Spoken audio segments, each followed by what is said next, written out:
So, you know, are very high up there. So they're very accomplished in what they do. And of course, the opportunity to go abroad and deploy as well. So one of the many advantages there, as well as any opportunities for adventurous training and so on. That's what I mean. Yeah, in the RAF, it's not just about your day job. You get all these extra add-on bits. We was chatting to. Today we've got the RAF aerobatics team.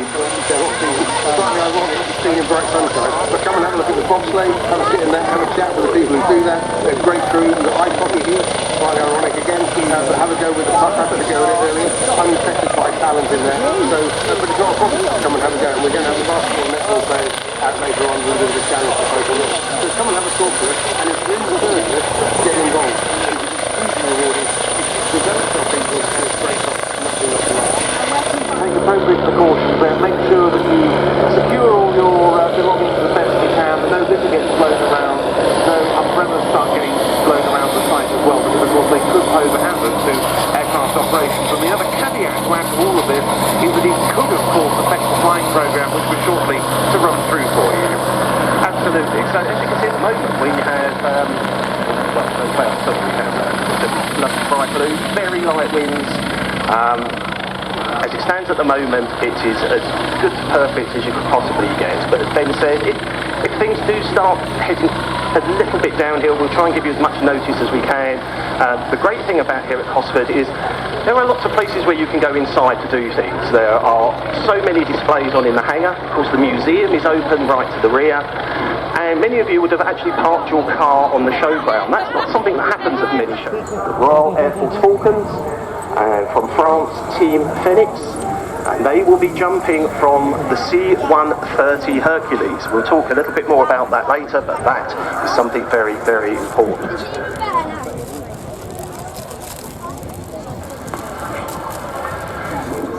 That will take us round about to midday, where always a crowd favourite, in here pretty shortly from RAF Shawbury. After that we're up to just after 1:30, and we've got an interesting pair of post-war liaison aircraft with the Oscar A026 and the Cessna 01 Bird Dog.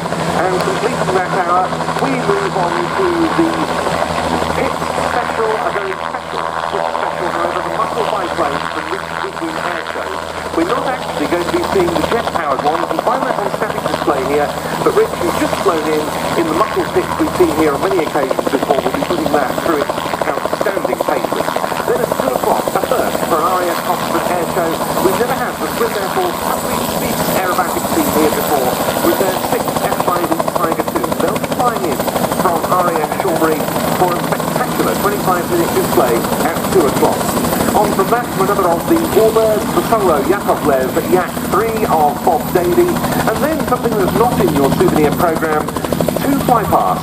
Aerobatic display by the Captain, and on 4:30, on now the 4 extras, the Royal Jordanian Falcons.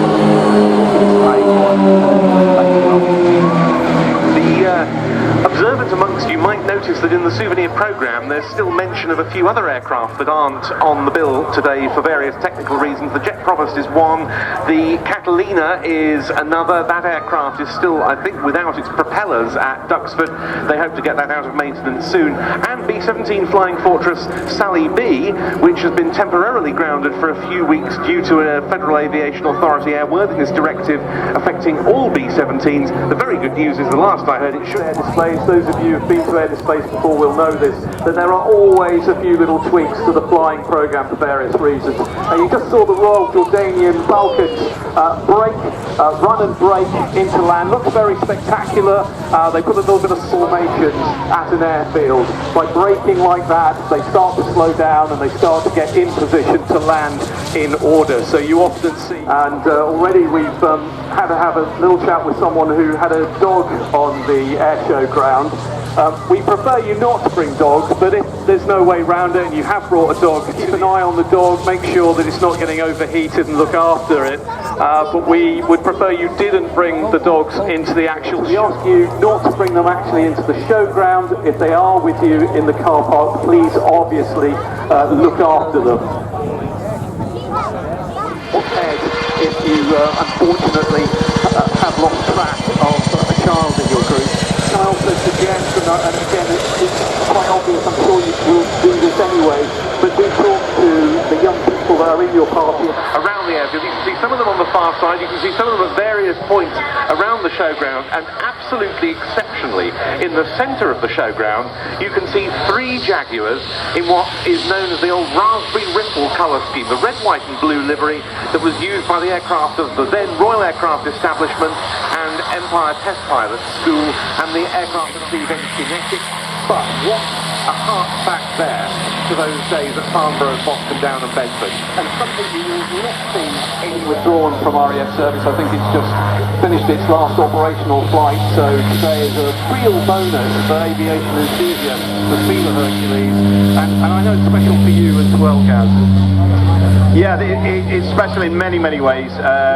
You've heard lots about the C130J already, but for the enthusiasts out there, this is a one-off. This is going to be the last military parachute from an RAF C130 Hercules by British military personnel. So it is one for the record books, and it is one to take a... Absolutely. We do need to do a very, very specific set of checks and calculations, and some of you may have seen earlier small red helium balloon going up into the air, and that wasn't a child releasing a balloon, that was actually our drop zone safety officer, who is Flight Lieutenant Jen Littler. He's down on the drop zone at the moment, and that allows us to track the wind and find out where the cloud is. Now you can see that there's very little cloud today, and it's a beautiful blue sky, but we do have a few winds to contend with, so we need to make sure we get it spot on for the safety of our parachutists. But the good news is, it's a fantastic day for parachuting. And does the French go a warm back, don't they? They're your words, not mine.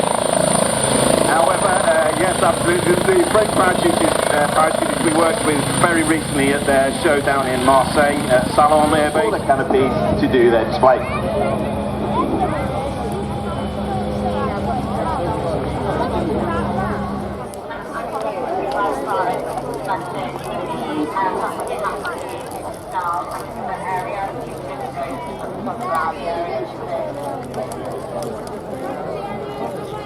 We also have 2 officers on the team. We have the OC Falcons, which is Flight Lieutenant Mike Reeve. He will be jumping today, and his deputy this year is Flight Lieutenant Jen Littler. Additional skill by the parachutists to make sure that their lines don't intertwine and they're controlled all the way down to the ground. As they get closer, they will split and create their own formation ready for landing.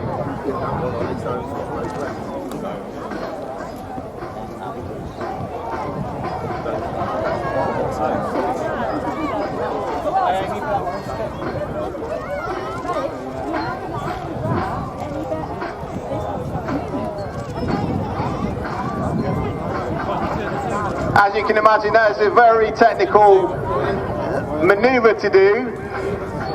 They are holding as much as they can with the lead above, who will now fly a streamer, ready to fly a flag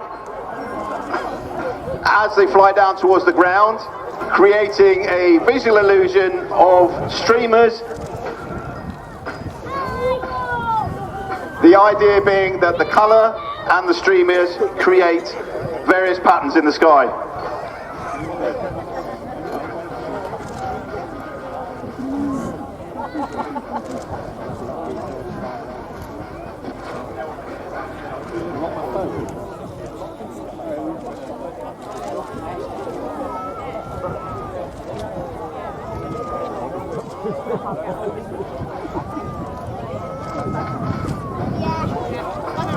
Well, I think you'll agree, actually, that's very effective. And again, as they get close to the ground, you can see they are flying the national flag and the flag of the French Air Force.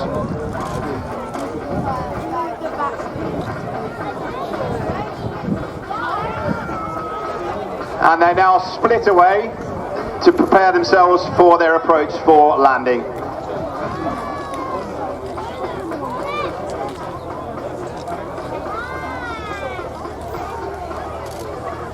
And they are at around 300-400 feet now, so they can hear you. So we've got a massive crowd here today at Cosford, so please give a very, very warm British welcome to the French and Team Phenix.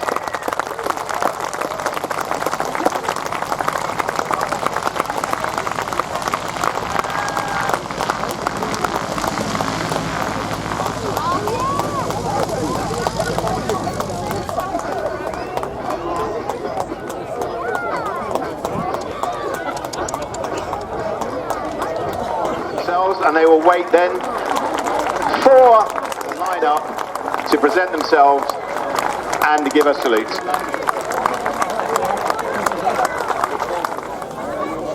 And the last man down will be carrying the flag of the French Air Force. Formidable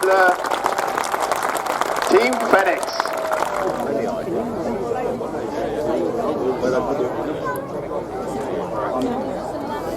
So ladies and gentlemen, the very last chances we all have to experience the sight and sound of C130 Hercules.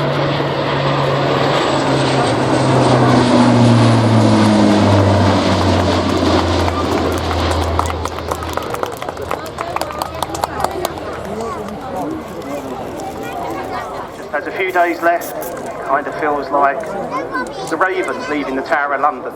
But the future of tactical airlift in the Royal Air Force is in very safe hands. We'll be demonstrating that to you later on this afternoon. And if you follow Royal Air Force social media, the C130 Hercules, on the 14th of June, that's this Wednesday, the aircraft will visit many points around the UK, especially those that have special meaning to those.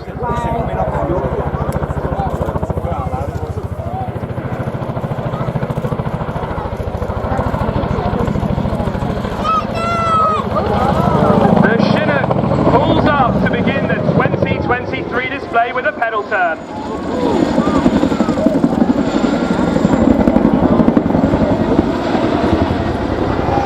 The aircraft brakes left after the pedal turn to set up for the next manoeuvre, the offset wingover.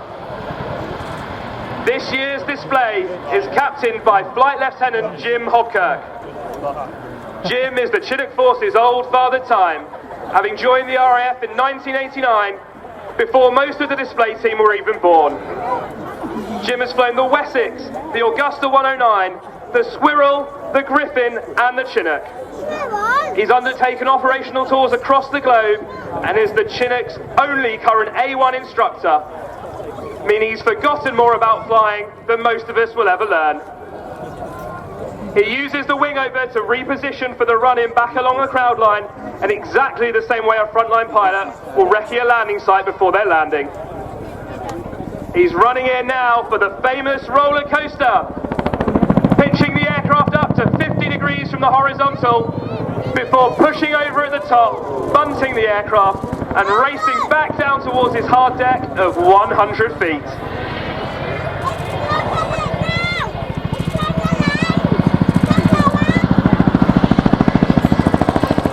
As he passes crowd centre, he'll enter the second half of the roller coaster, asking the Chinook's two 5,000 horsepower engines to offer up a big chunk of their performance before throwing the aircraft over the top of the second bump.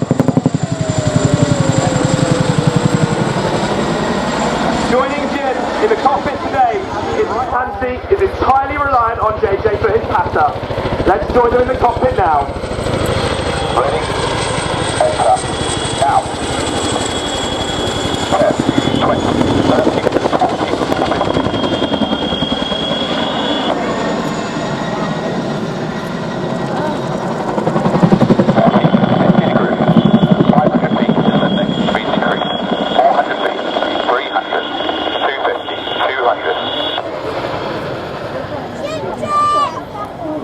As they complete their nose over, they begin setting the aircraft up for the second of the pedal turns.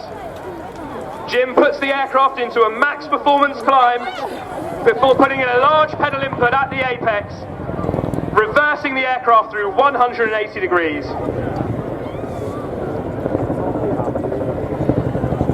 As they exit the pedal turn, they'll perform a pass of the flight line and give you a chance for some cracking photos of the Chinook. The Chinook is inextricably linked with the modern battlefield. During conflicts in Afghanistan and Iraq, the unmistakable sound of the Chinook's blade flap offered assurance to those on the ground that help was always to hand. The unmatched combination of power, agility and endurance has enabled the Chinook Force to deliver on time and on target, irrespective of what is asked of it. The team are now positioning the aircraft for a demonstration of just how agile the Chinook is. The nose down quick stop is used to turn the aircraft on a sixpence. This is particularly useful when the troops are spotted late in approach, as it enables us to rapidly transition from ramming speed to bringing support to the troops on the ground.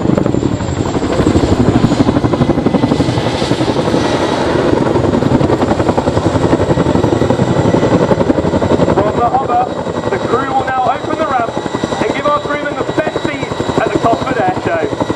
This is a chance to show our crew some appreciation as they wave back at you with the iconic orange hands. Operating the orange hands today is Sergeant Steve Shaw.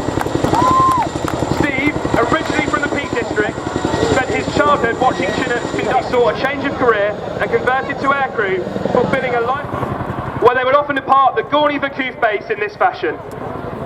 It would help them clear the high-sided valley, lifted the morale of the troops they had just resupplied, and gave them the opportunity to demonstrate the Chinook's astonishing power-to-weight ratio.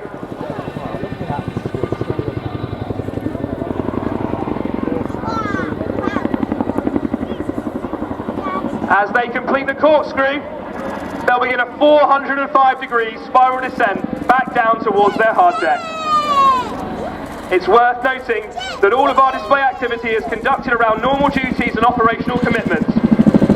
Both aircrew and engineers work tirelessly to deliver their normal operational output and will return to work tomorrow to fly and fix helicopters and ensure the UK retains a credible air manoeuvre capability.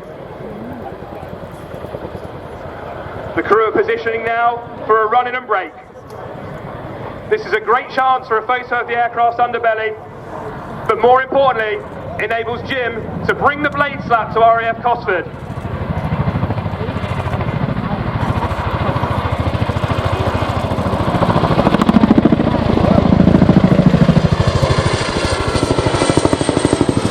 But there's an awful lot more to the Chinook force than just the aircrew and engineers who are here at Cosford today supporting the display. And a cheer. They assure me that if you're loud enough, they can hear you over the thunderous sound of the Chinook blade slap. With a flash of the landing lights and a wave from the crewmen, the 2023 Chinook display is finished. It has been an honour to display the Boeing CH-47 Chinook for you here today and bring the blade slap to RAF Cosford. Please come and find us in the RAF village to meet our team, learn more about the wealth of exciting careers available in the RAF, and ask any questions you might have about the Chinook Force. Don't forget to follow us on social media and send us your best photos from today. The photos that the crew think are best will win some prizes at the end of the season. We hope you've enjoyed the show and look forward to meeting you later on. It has been our pleasure to display for you. Once again, ladies and gentlemen, boys and girls, please put your hands together. Royal Air Force Chinook display team. There is just nothing quite like it. There's a lovely little bit of synergy here between in the programming with the C.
Special aircraft Hurricane PZ-865. a very special aircraft that was the last Hurricane to be built.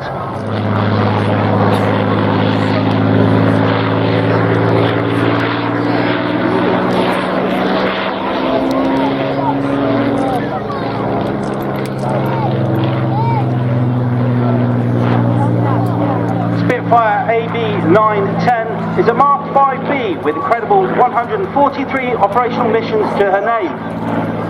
Including sorties over D-Day, she proudly wears the D-Day markings of 64 Squadron aircraft BM327, flown by Flight Lieutenant Tony Cooper, one of the flight commanders on 64 Squadron in 1944.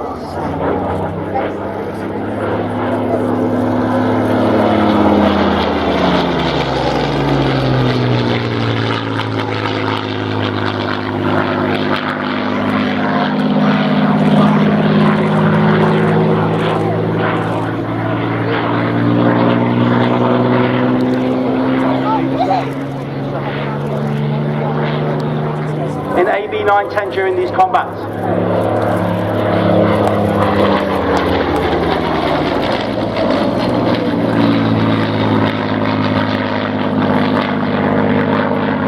AB910 also famously flew the first unauthorised Spitfire passenger, Margaret Horton, was weighing the tail down whilst the aircraft was taxiing to takeoff. The pilot unknowingly got airborne. Amazingly, Margaret managed to hang on and the pilot safely landed the aircraft. Neither Margaret or the pilot or aircraft were harmed.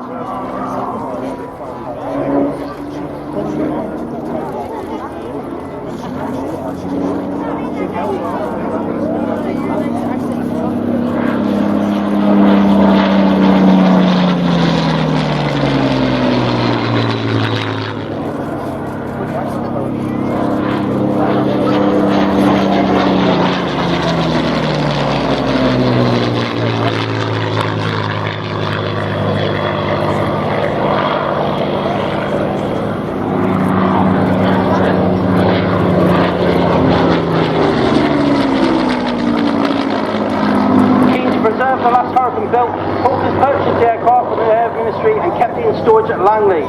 And in 1950, PZ-865 was entered in the King's Cup Air Race by HRH Princess Margaret, flown by Group Captain Peter Townsend, and it achieved second place.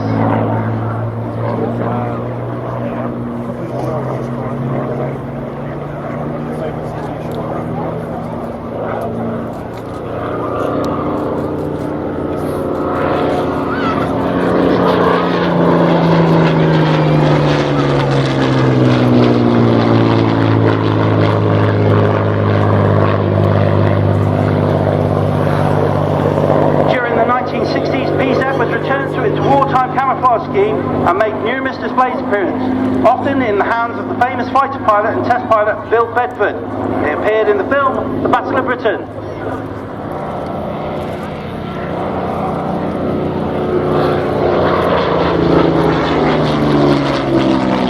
In March 1972, after complete overhaul, PZ-865 was flown to Colchester and presented by Hawk Sidley to the BBMF.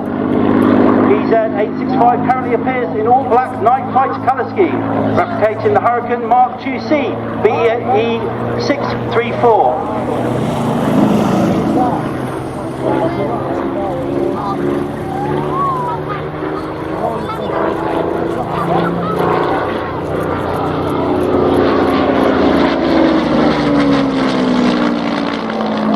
Headed ZYV of 247 Squadron, the squadron's Hurricane.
incredibly unstable, and it's stabilised by that uniform fly-by-wire control, which also gives it what's known as carefree handling, not allowing the pilot to take the aeroplane outside of its flight envelope.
Aerobatics being performed by them, including backflips.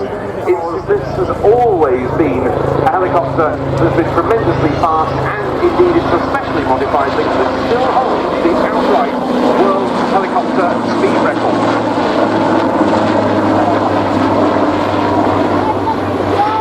Whereas the Navy version had wheels and casters, just the type of thing you need for turning it around and around on a very small flight. Yeah, that was the raison d'etre, really, or one of them certainly, of the Lynx in Royal Navy service, was operation from the Royal Navy's smaller ships. And indeed, the team behind Project Lynx will be returning to flight a former Royal Navy Lynx Mark 8 in due course, which is a very exciting prospect indeed. The one exception to that rule that I just mentioned, of course, the Mark 9 Lynx of the Army Air Corps, which had a wheeled undercarriage, quite a different beast in many ways, based on the earlier Lynx 3 project. They were the last Lynx in UK military service with the Army Air Corps, retired in 2018. Mark 7s like this were phased out in 2015. The Royal Navy's Mark 8s followed in 2017. And indeed, this aircraft replaced its service by a very similar looking aircraft. It is similar looking, it is very, very different. The Wildcat, where both the Army and the Navy versions are cast. Yes, indeed. We were, of course, to have seen the Wildcat in action later with the Royal Navy Black Cats helicopter team. Unfortunately, for reasons various, that's not possible, so we'll be seeing another helicopter with cast-rig wheels, the Westland Wasp, instead. And nice to have that on the same programme as this Lynx. In use with the Army Air Corps, the Battlefield Lynx can carry up to 12 troops, an internal cargo of up to £2,000 or an underslung load of £3,000. Key to it was the armament. 8 so-called TOW, tube-launched, optically tracked, wire-guided anti-tank missiles, added to by door-mounted guns. I think you may well be able to see one of those on this aeroplane. And they would have operated in conjunction with the Army Air Corps' Gazelle observation helicopters to counter a Warsaw Pact armoured advance, for example, across the North German plain during the Cold War, if things had turned truly hot. And Andy mentioned the fact of the camouflage being very effective against the tree line here at Cosford. That sort of low-level, so-called snap of the earth flying was what the Lynx really was all about. Especially in Germany, I think at the Fulda Gap, anybody who served in the British Army of the Rhine for 15 years, 20 years, around that sort of mid-70s onwards, very familiar sight. Yeah, absolutely, absolutely. Very effective too, it must be said, and is often forgotten, I think. During the first Gulf War in 1991, the Army and the Navy used the Lynx to significant effect. On one day, February 1991, an Army Lynx destroyed 2 Iraqi armoured personnel carriers and 4 T-55 tanks, and that was the first ever operational employment of the TOW missile.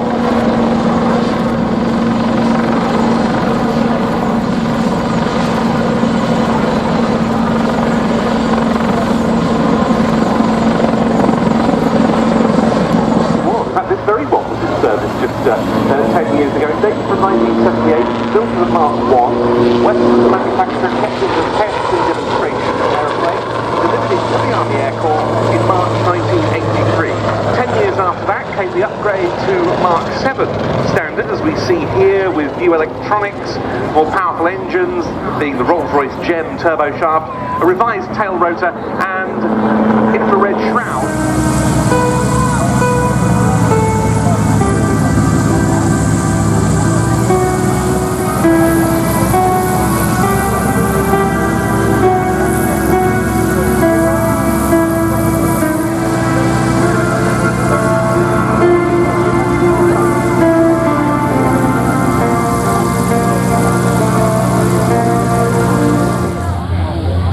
Talking about earlier, the first stop on the 2023 European tour for one of the airshow circuit's most stalwart supporters, representing the Hashemite Kingdom of Jordan, a team that we've not seen in this particular type of Extra 300 because they upgraded in 2017 to this 330 LX model.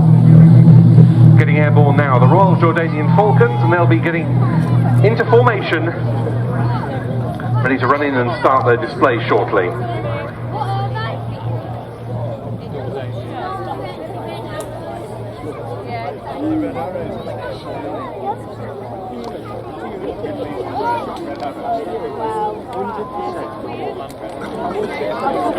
We mentioned we'll hopefully soon see a pit special. The Royal Jordanian Falcons originally equipped with the pit special before moving on to the extra, and I believe this is probably the third Mark extra.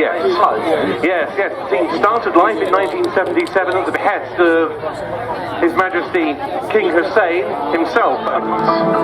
You can see they've started off in box formation, the smoke goes on, and we present to you the 2023 Royal Jordanian Falcons.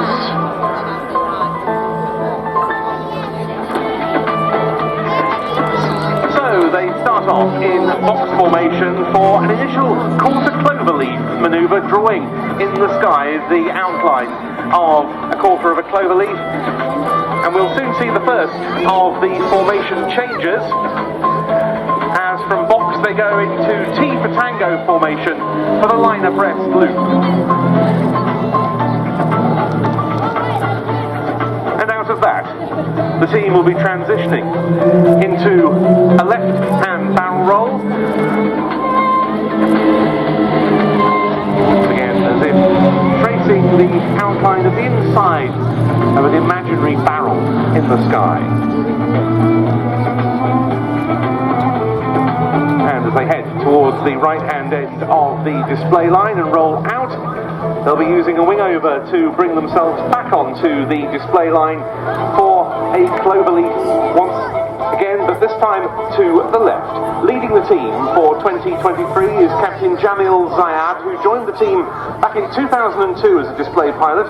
He first became leader in 2005. He's also the director of operations, as well as leading the team through its display. He joined the Royal Jordanian Air Force in 1992 and graduated from the King Hussein Air College 3 years later. He's got in excess of 3,400 hours in his logbooks, flying the F5 and the Mirage F1 in the Royal Jordanian Air Force on the front line.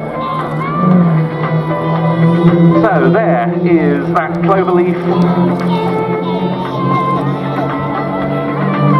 And as they head away from us, they're doing so on what we refer to as the B axis. The A axis is the one parallel to the main runway. The B axis is at right angles to that. They head away from us and pull up, but now separating and putting the spoke on for the Falcon's heart.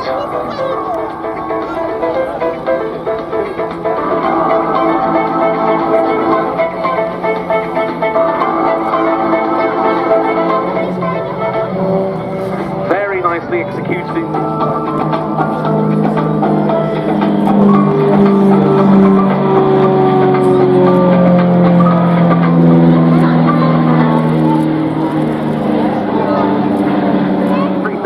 Model of the Extra can do in the first of his solo routine. This is Captain Sharif Hassouk. He's the chief pilot of the team, having joined in 2016. He is another graduate of the King Hussein Air College, flying 5 twin turbo prop transport.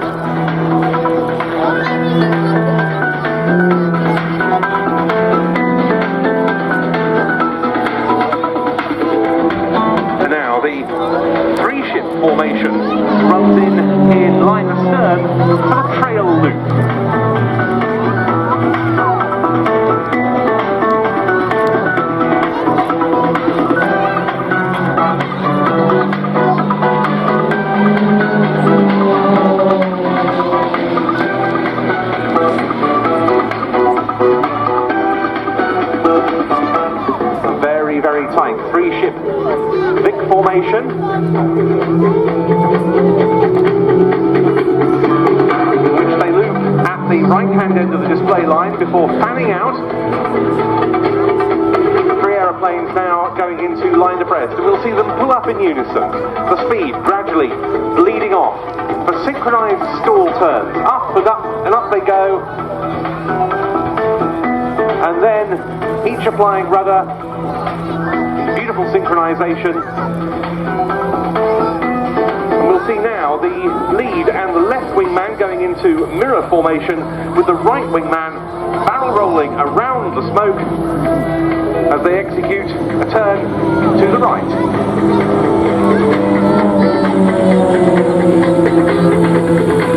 Flying in mirror to the leader is the left wingman in the 2023 formation, who joined the Royal Jordanian Air Force in 2006. Time for another demonstration of freestyle competition type aerobatic maneuvers from the Solo. What an impressive aeroplane this is. 300 flight. Now here come the three aircraft entering from our left. And again another of those cloverleaf maneuvers, this time prior to a downward split.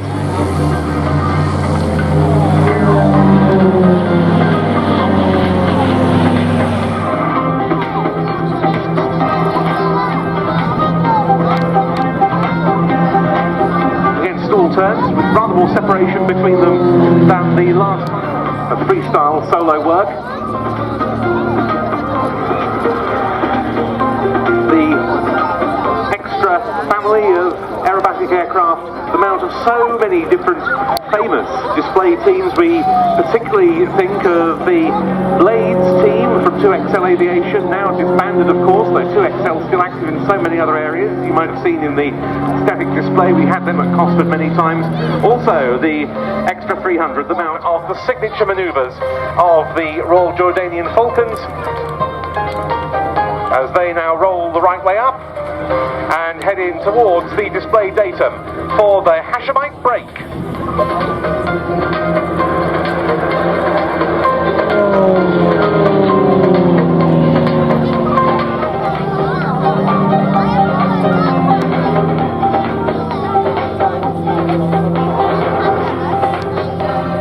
The team is based at King Hussein International Airport in the beautiful city of Aqaba.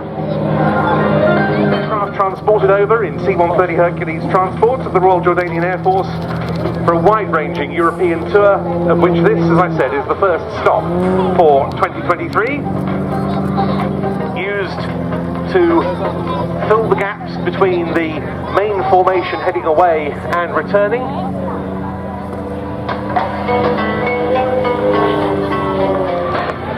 The three aircraft crossing there with the Solo going onto the knife edge, and up goes the three ship in line abreast formation for a loop. The one pilot I haven't spoken about yet is the right wingman. That's Major Ahmad Al-Rababa, who joined the Royal Jordanian Falcons in 2019. Like all his colleagues, a graduate of the King Hussein Air College, doing so the added challenge of doing so in close formation with three other aircraft.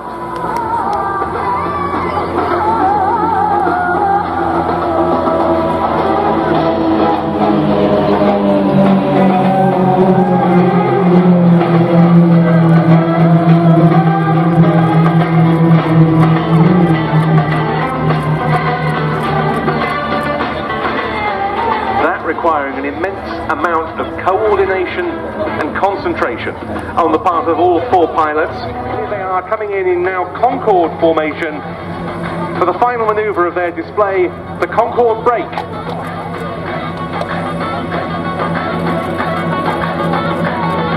That was the 2023 Royal Jordanian Falcons.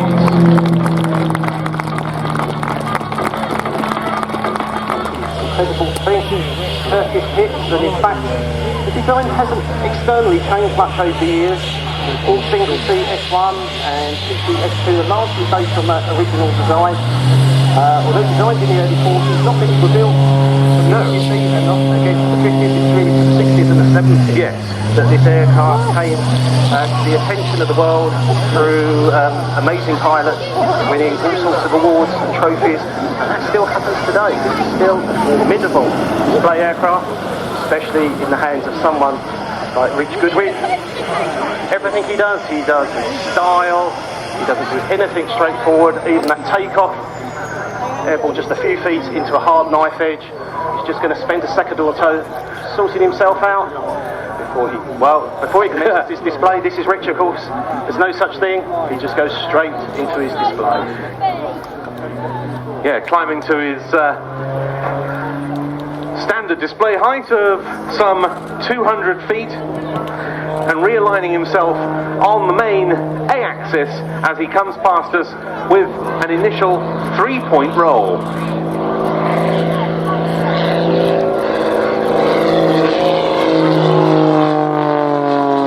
And there he goes, pulling up to about 45 degrees with a roll followed by numerous positive G snap rolls, finishing off inverted, and now using the rudder to bring the aircraft round in a 180 degree inverted flat turn.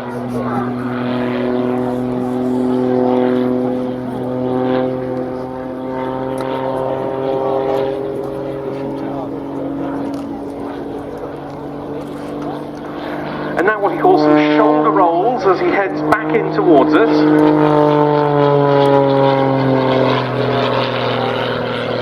Building up some energy for a big 5/8 loop with 1.5 slow rolls on the downline.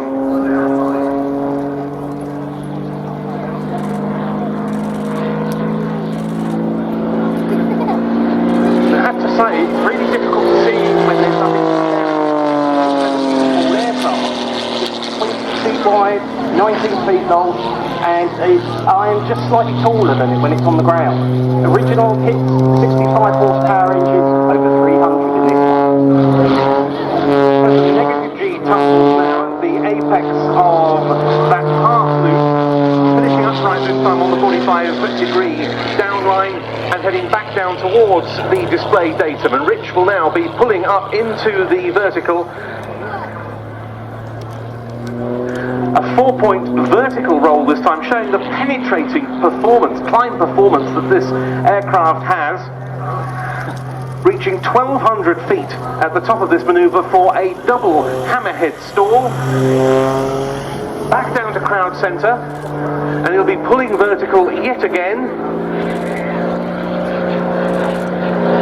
And this time showing more of that incredible vertical performance with a spiral tower.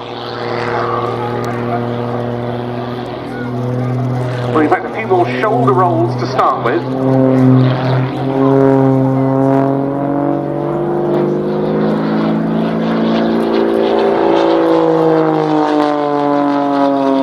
Rolling inverted, and they're pushing up. Rich experiencing a good deal of very uncomfortable negative G.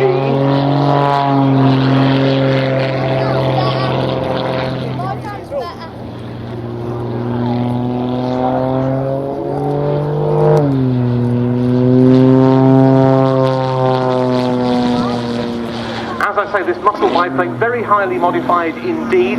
Its power to weight ratio is quite incredible, and there, as he pulls up, he's endeavouring to bring the aircraft pretty much to a stop before it then carries on in forward motion.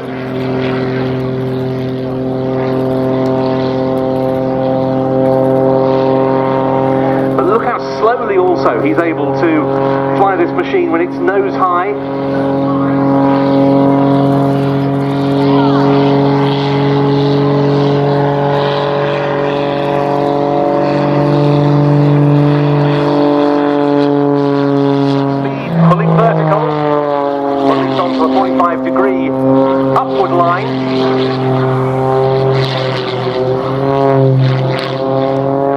Apex, and there he goes.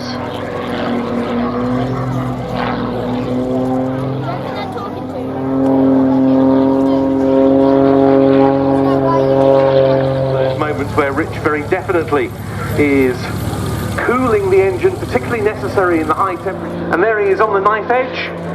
Excellent chance to see the very attractive livery applied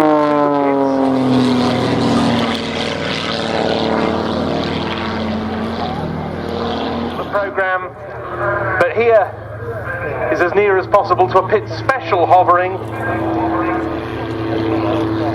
Put into a very high alpha, high angle of attack. If the wind was a lot stronger, you'd see him achieving something much closer to a hover at that point.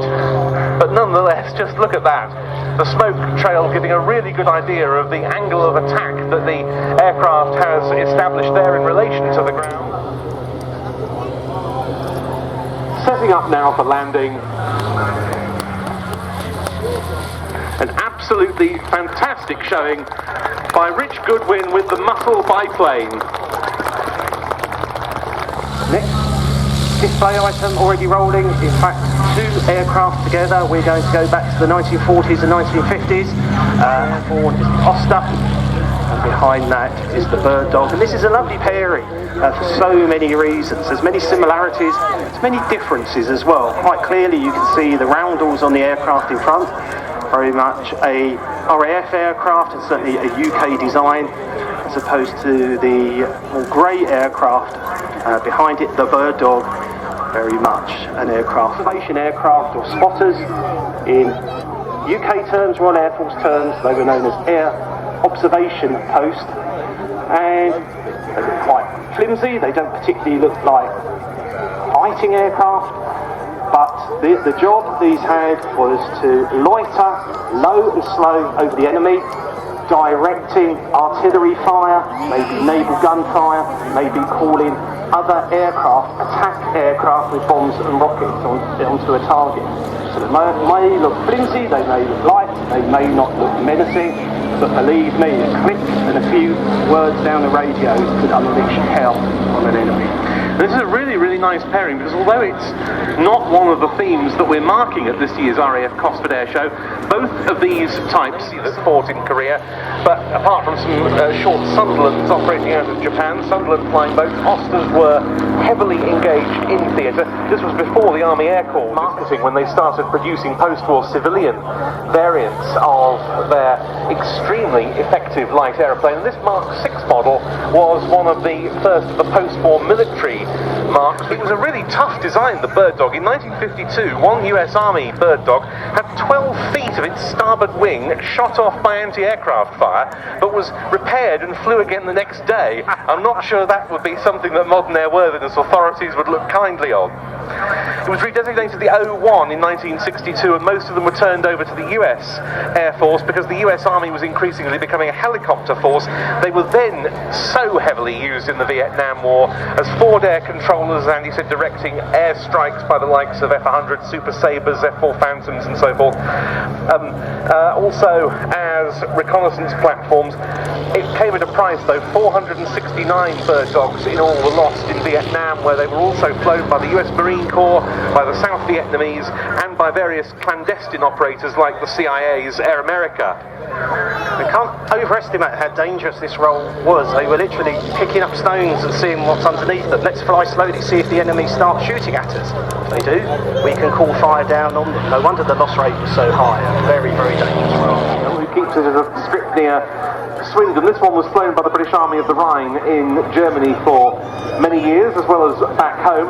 The Bird Dog, which is now joining it back in formation, is an absolutely outstanding restoration. It's one of the oldest Bird Dogs still around. It dates from 1951. Its Korean War service is not that well known, but it's thought to have been reassigned subsequently to the Japan Ground Self-Defense Force, and it remained in Japan through the 1970s. It then spent some time later, around 35 years, towing gliders in Hawaii.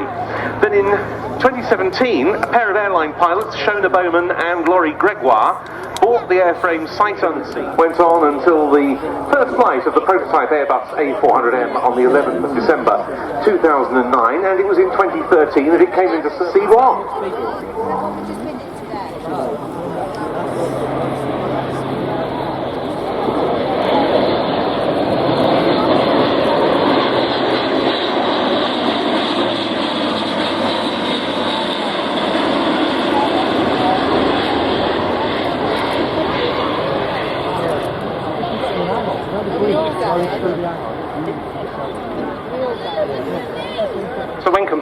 C130 Hercules. This aircraft considerably bigger. It's not quite C-17 size, but it's sort of midway between the C130 Hercules and the C-17 Globemaster. In the cruise, around about 450, 460 miles per hour. That's some 100 miles per hour faster than the C-130 Hercules, and can carry just about double the payload, which is very, very impressive. It also has very good, it can be used strategically, but it's really a tactical airlifter, which means it often has to operate in very small airstrips. The aircraft is configured for landing. I'm expecting this to be a low overshoot, so you can see a very tactical approach to the runway here. Hopefully you can see the undercarriage has been lowered, flaps deployed to give the aircraft its best short landing performance, although it won't be landing today, but set up to make that approach, and it will then depart. There's 4 massive engines, TP400, rated at 11,000 horsepower each. So you are looking at the future tactical air mobility for the Royal Air Force for many, many years to come. This, the A400M Atlas C1.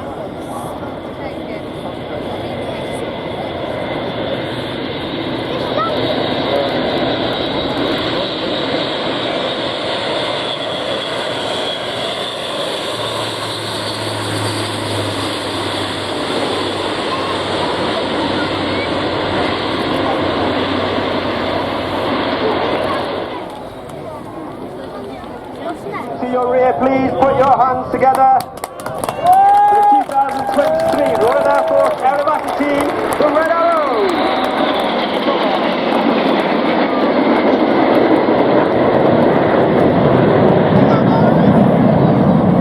Red 1 pulling the team up at 4 to 5G and over 400 miles per hour as they collapse from the wall formation, which is approximately 200 feet from wingtip to wingtip, into 8 arrow formation.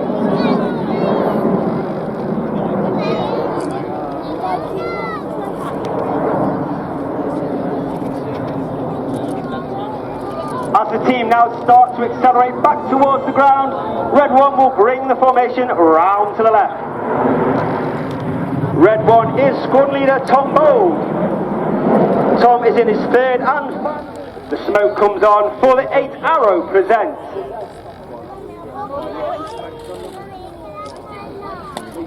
Keep your cameras trained on the formation for a dynamic shape change as 7 and 8 perform a rollback to change the shape from 8 arrow into Vixen.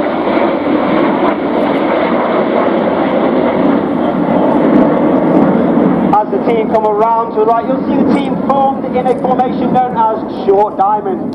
Of course, you would normally have 9 aircraft, and you'll have seen earlier this year the video from Officer Commanding Rafa explaining that we are not a 9 this year down to safety, as we can only train 3 new pilots each year, and the maths just simply didn't work out for this year. However, our aim is to be at our famous trademark Diamond 9 for next year, as Red 1 brings the team around to the right for the Vixen roll.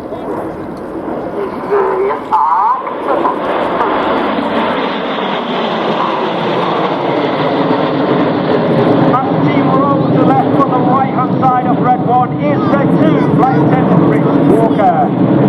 Rich is in his first year on the team, is a very experienced aviator.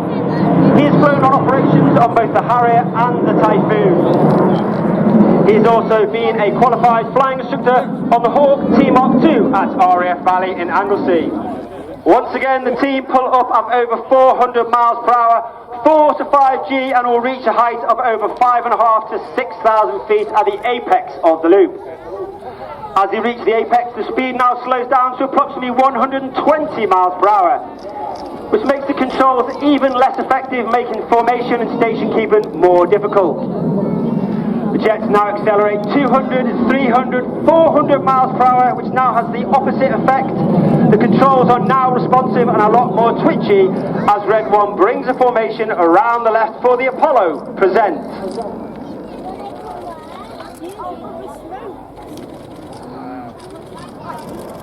On the left of Red 1 is Flight Lieutenant Tom Hansford, Red 3. He's in his first year of the team. He's a former Typhoon pilot and qualified weapons instructor. This means he will teach full left for the Eagle present.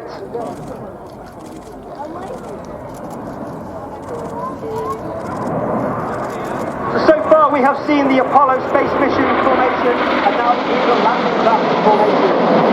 This is the importance of space as the Royal Air Force acknowledges that space plays a vital role in all future military operations, with Space Command formed in 2021 and it reaching its initial operating capability in Typhoon role.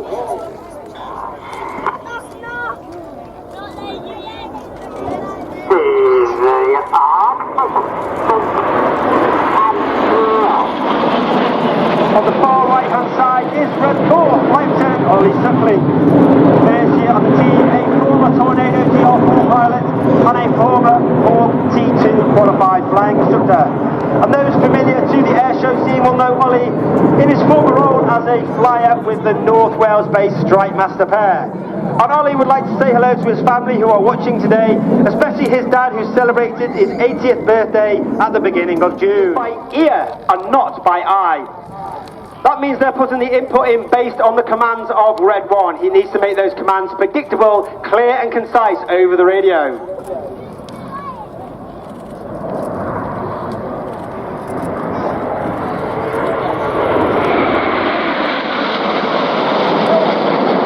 Outside of the formation, you have to do the bigger piece of sky, the bigger circle, have to put their input in just so 7 and 8 roll around the smoke of the rest of the formation.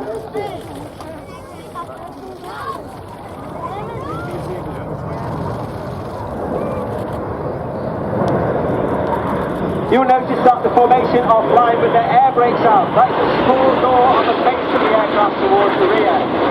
This means that the throttle is now at a higher setting. It produces a hotter engine gas temperature and it also disturbs the airflow out the back of the aircraft.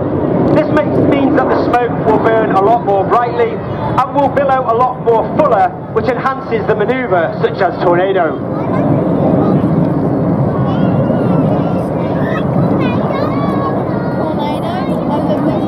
As I said earlier, there are 10 pilots on the team this year, but we have a squadron of over...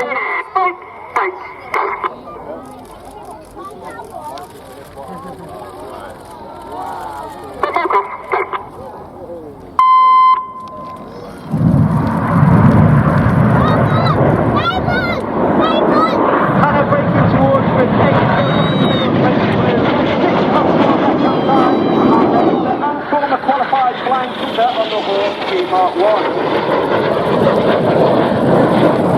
The aircraft passed within 100 feet of each other. Each aircraft is performing a 4-point elevation roll. Before now turning 560 back towards each other, aiming.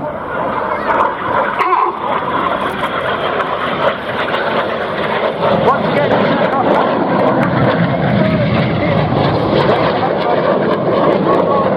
in a roller coaster. Coming from our right is Red 8. Smoking blue as he looks towards the front left, lining himself up with the rest of Enid. Enid.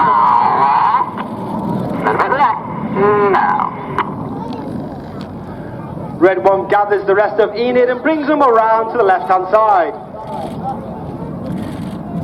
As the aircraft pass, you will see they have a smoke pod underneath the aircraft. That smoke pod is capable of producing 5 minutes of white smoke, 1 minute of blue smoke, and 1 minute of red smoke.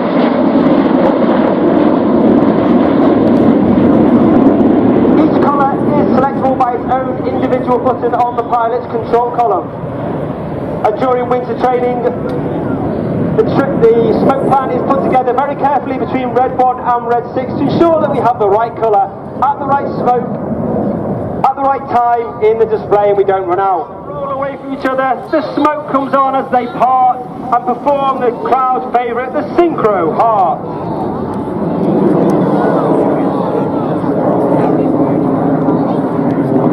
Today's heart is dedicated to Philip Stanton, the father of Adam and Pamela, who recently passed away. And also I'd like to dedicate it to my own family who are here today. And spearing the heart from the top left is Red 8, Flight Lieutenant David Simmons. Simo is...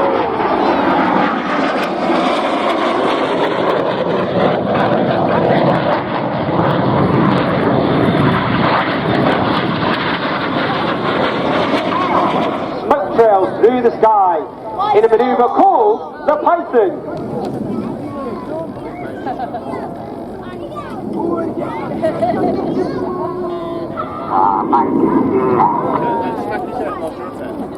I talked earlier of our blues personnel. There are 140 of them and they wear blues to the juice, the coveralls that they wear. Amongst those blues are 10 individuals who are specially selected to fly in the aircraft with the key displays that cannot take the full engineering competence. They are known as Circus. One individual who's with me at every display is Circus 10, Corporal Phil Down. Each aircraft performing an aileron roll. Left to right before they pull off at 5.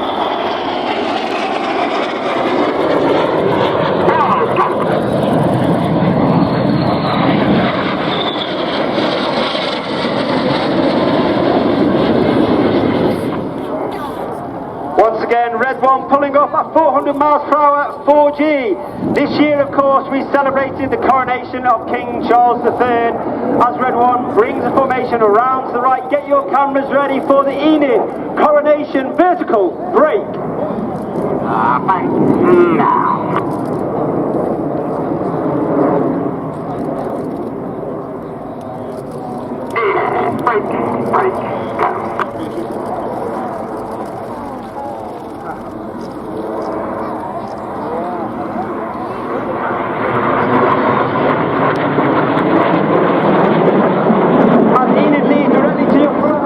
The red and blue go on as they roll around the smoke of Red 6.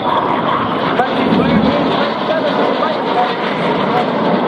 Second year of the season, 22 last year, and he influenced the Typhoon on operations with 11 and 12 squadrons at Royal Air Force Coningsby.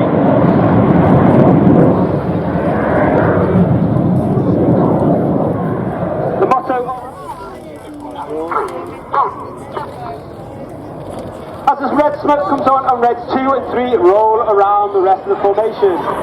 Clear and go is the call as Reds 4 and 5 roll around and Enid perform a turn over, which is one of the hardest manoeuvres for our new pilots each year to master.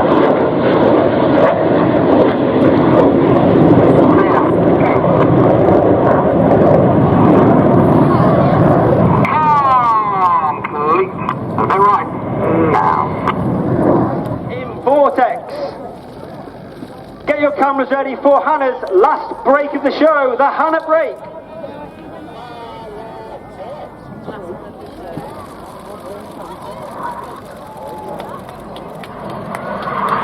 Once again, Red 6 off to our left and Red.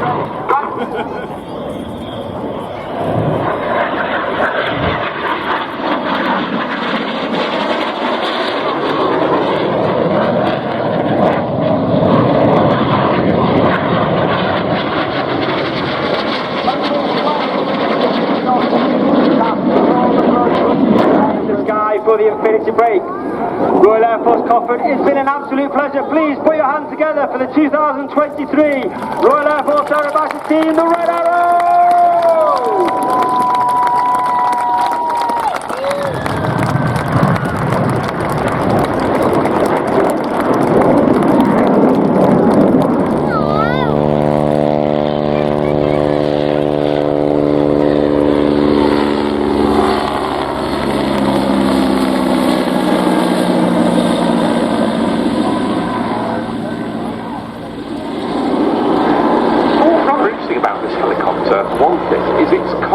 Of operations, because it was largely seen just as being a platform for carrying weapons. It would be sediment, which was intended to allow the Wasp to manoeuvre even on a heavily pitching deck of a small ship.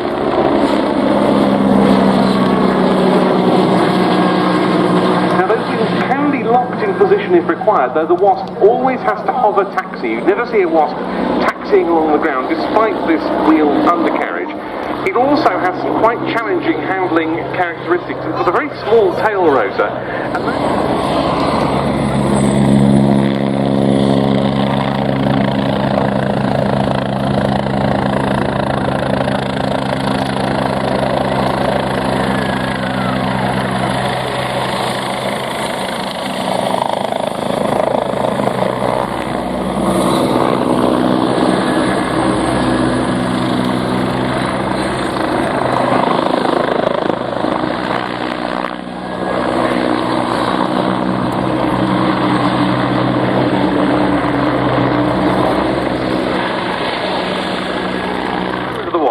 flyover of the naval Westland Lynx had already started when the Falklands conflict broke. Historic helicopters, if you're interested in them, because although of course it has certain complexities, it is a type that you can, if you for the past couple of seasons, here he comes, Christophe Simon with the Cap 10.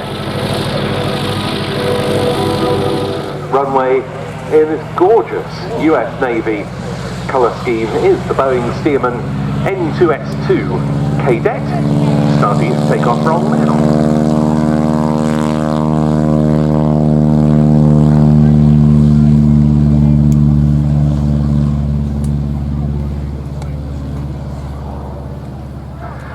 And that very distinctive rasp is another acoustic effect caused by the propeller tips going supersonic. I'll give you the F-35B Lightning.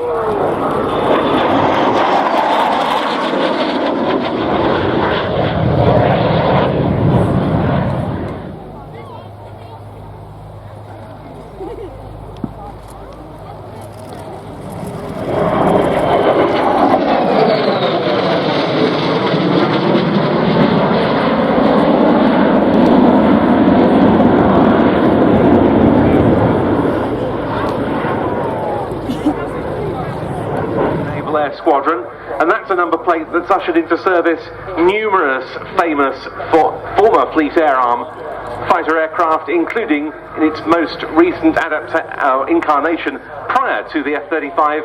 So see.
Flying Lancasters in the world, PA-474. Avro Lancaster PA-474 is one of, as I said, one of only two of these iconic 4-engine heavy bombers still airworthy out of nearly 7,400 that were built.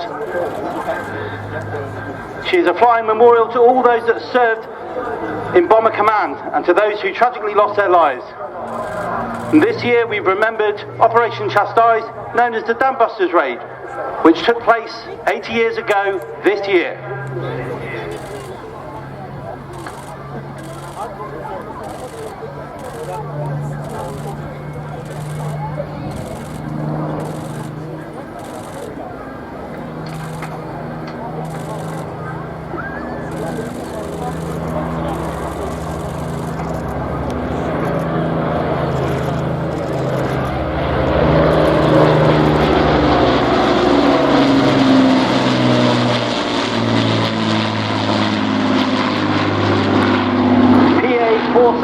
Was built at the Vickers Armstrong Broughton factory at Wharton in 1945 at the end of the war.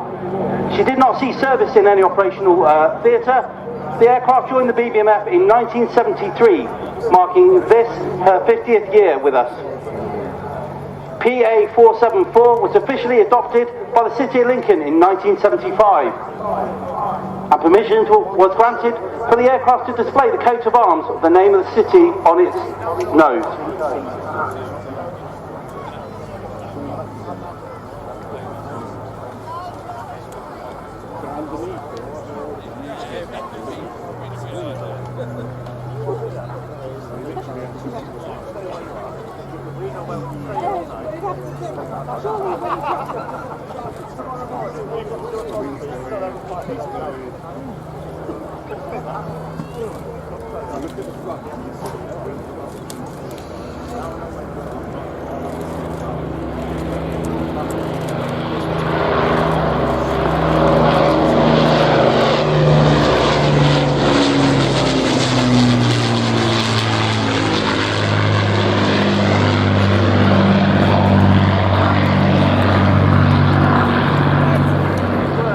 And unique skill set within our small engineering team, who work all year round every weekend throughout the summer to provide engineering support after each display flight, and undertaking deep maintenance activity throughout the winter period on each of the aircraft.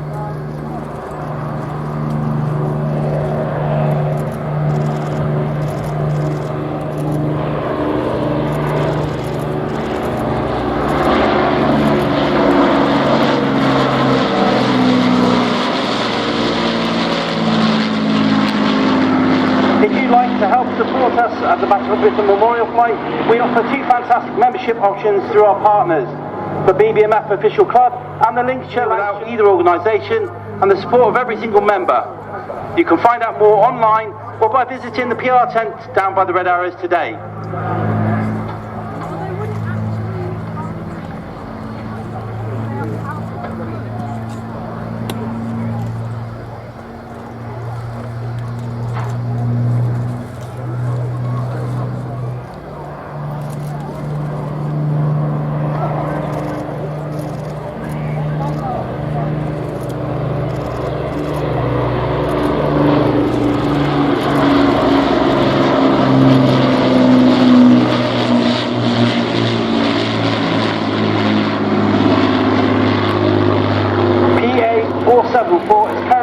On its port side as Lancaster W5005.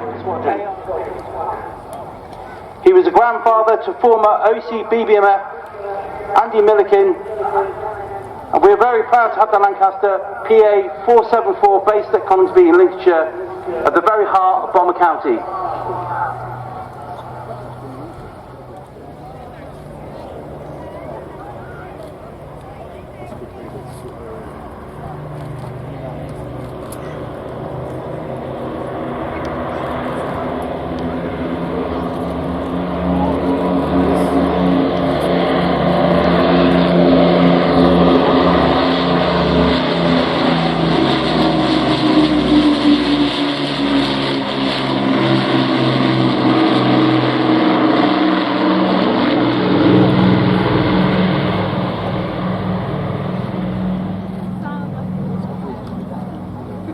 Give a massive round of applause for the engineers and the team back home that have managed to get this aircraft up in the sky today for you to finish the show. And I leave you hearing the sound once again of the mighty Merlin engines.